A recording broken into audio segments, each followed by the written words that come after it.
Polícia Nacional Timor-Leste PNTL halo investigação do caso cidadão Indonésia tambua Honisial VAZG nebetenta a tutur votação e eleição parlamentar di Nangri Rua no Recentol e município Likisa.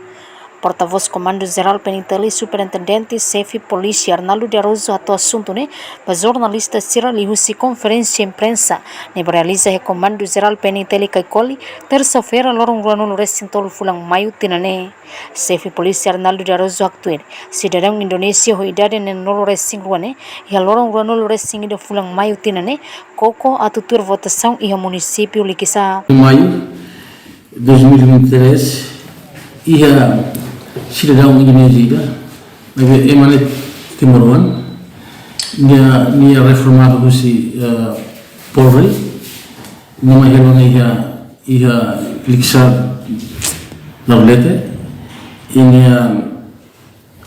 ba voting direito ba vota mas be kundali hinaba até kata nia Indonésia então hodene OPS tugas ba ia fatin de votação o informa ia comando PNTL município Liksa ba fotigeras cidadão dele e o mai halo identificação mani e orsedal loren nia caso loren mai comando da PNTL e investigação criminal do processo firme. Porta-voz Comando Geral PNTL informa cidadão refere dadaune ia ona polícia ni Lima heng hodi halo processo.